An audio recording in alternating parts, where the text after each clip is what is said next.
Subscribe to my YouTube channel for more incredible stories that touch the heart. Now imagine this. On a freezing winter night, an elderly woman steps onto her creaky wooden porch, expecting nothing more than the cold wind biting at her skin. But instead, she finds something that will change her life forever.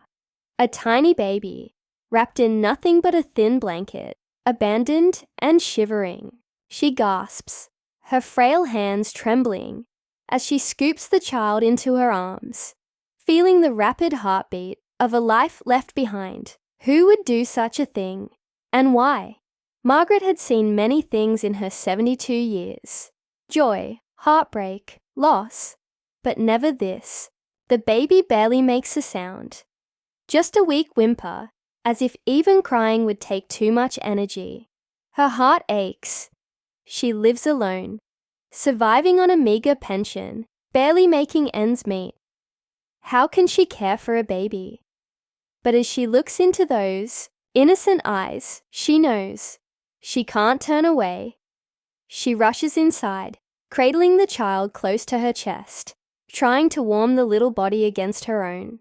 The fire in her tiny living room flickers weakly, offering little heat, but she swaddles the baby in an old quilt and rocks him gently. "You're safe now," she whispers, even though she doesn't know how true those words are. The next morning, Margaret walks into town, clutching the baby protectively. The townsfolk stare, whispering. An old woman with no family suddenly has a newborn in her arms. It's bound to spark gossip. At the small grocery store, she explains to the clerk, a woman she's known for years, what happened. "I found him on my porch. Someone just left him there." The clerk shakes her head. "You should call the authorities." Margaret hesitates. She knows what happens to abandoned children. They get lost in a system that doesn't always care, bounced from home to home, never really belonging. Her heart squeezes at the thought. "I can take care of him," she says, surprising even herself. It isn't easy. Every dollar stretches thin. Formula, diapers, doctor visits. Margaret sacrifices what little comfort she has. Some nights she goes to bed hungry, so the baby, whom she names Noah, can have enough to eat. But none of it matters when he smiles up at her, when he wraps his tiny fingers around hers. He is her family now.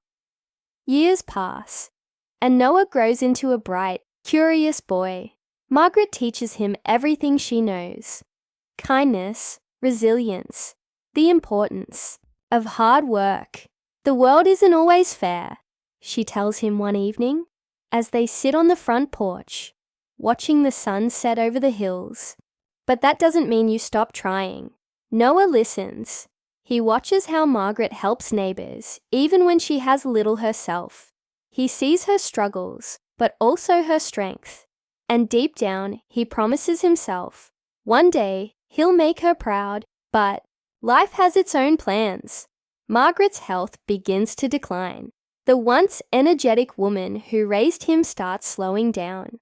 The house grows colder in the winters. The cupboards emptier. Noah, now a teenager, takes on odd jobs, fixing fences, delivering newspapers, anything to help, but it's not enough. Then comes the worst day of Noah's life. The day he realizes he can't stay. Margaret, as much as she loves him, can't take care of him anymore.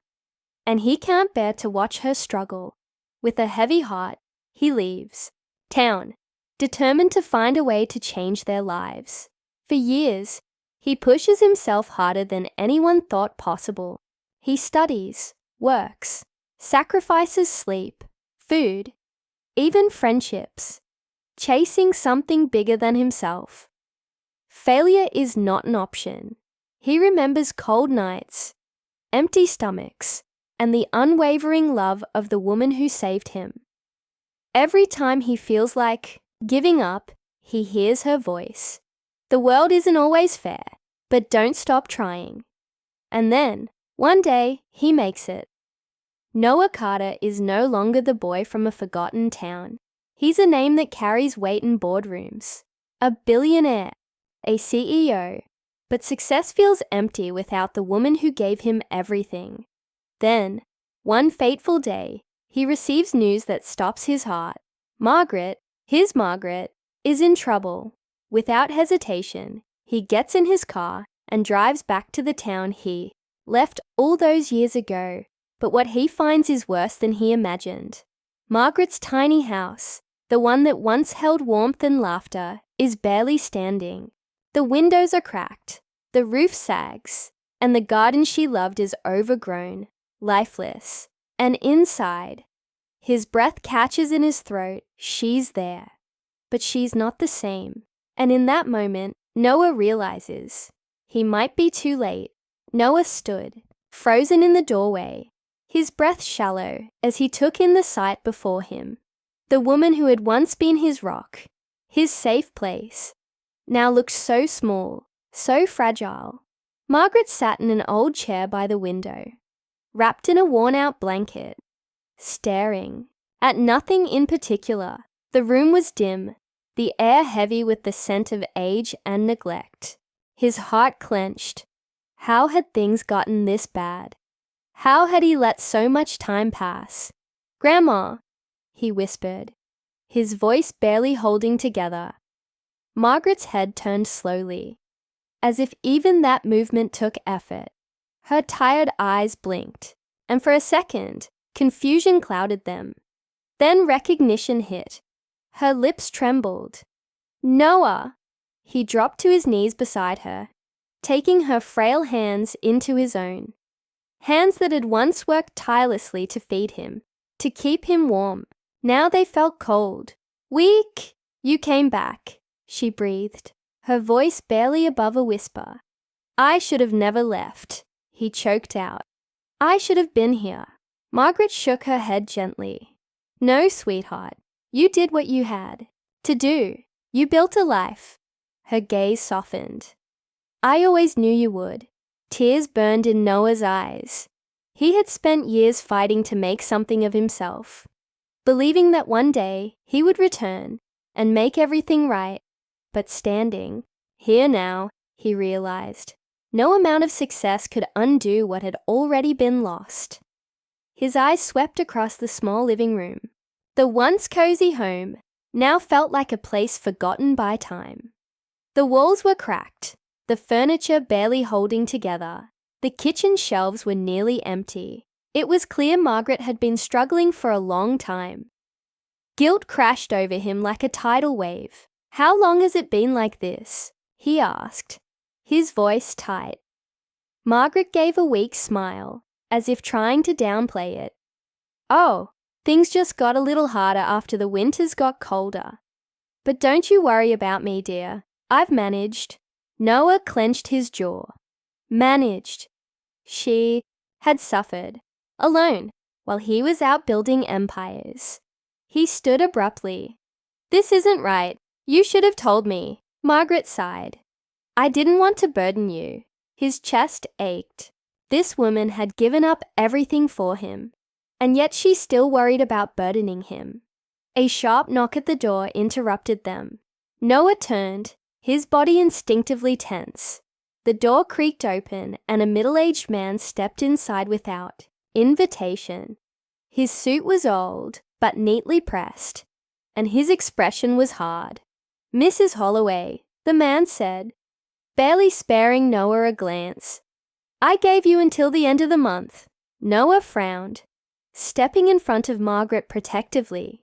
"Who are you?" The man looked him up and down before scoffing. "I'm the bank representative. This house has been in default for months." She was given notice. The words sent a fresh wave of anger through Noah. He turned to Margaret, but she only looked down at her hands. "How much?" Noah demanded. The man pulled out a folder and flipped through the pages. "With interest, late fees, and penalties, over $50,000. Noah almost laughed. Not because it was funny, but because of how absurd it was. $50,000. a number that meant nothing to him now, a number that, to Margaret, had been the weight of the world. "You'll have your money," Noah said, his voice firm. Today, the man raised an eyebrow, clearly skeptical. But Noah didn't. Care. He pulled out his phone, made a few calls, and within minutes, the matter was settled. The banker left in a hurry after seeing the payment confirmation, but the damage was already done. Noah turned back to Margaret, his heart breaking all over. Again. "You were about to lose the house," he said softly. Margaret sighed, her fingers gripping the edge of her blanket. "I thought I had more time." Noah knelt beside her again. "You don't have to struggle anymore, Grandma. I won't let you." She reached up, cupping his face with her frail hand. "You always were such a good boy." The weight in his chest was unbearable. "Come with me," he said. "I have a place for you, a beautiful home, full of everything you could ever need." Margaret smiled, but there was sadness in her eyes. "This is my home, Noah. This is where I raised you." Noah swallowed hard. He understood. But he also knew she couldn't stay here. Not like this. That night, as Margaret slept, Noah sat awake, staring at the ceiling. His mind raced. He had built entire businesses, made decisions that affected thousands of lives. Yet here he was, feeling powerless over the one thing that mattered most. The next morning, he made a decision. If Margaret wouldn't leave her home, then he would change everything around her. By noon, the town was buzzing. Construction crews arrived.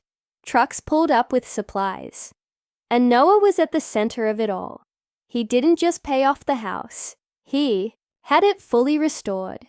New roof, fresh paint, modern appliances. He made sure Margaret would never have to worry about another bill again.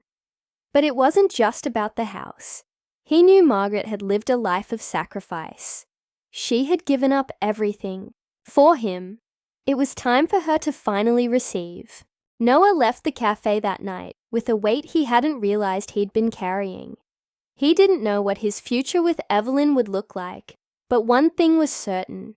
He had a family, a real family, one that had fought for him in different ways. And when he returned home to Margaret, he knelt beside her and whispered, "No matter what I learn, no matter where life takes me, you will always be my home." She smiled, resting a frail hand on his cheek. "I know, sweetheart." And in that moment, Noah realized family wasn't about blood. It was about love, sacrifice, and the choices they made for each other. And that would never change.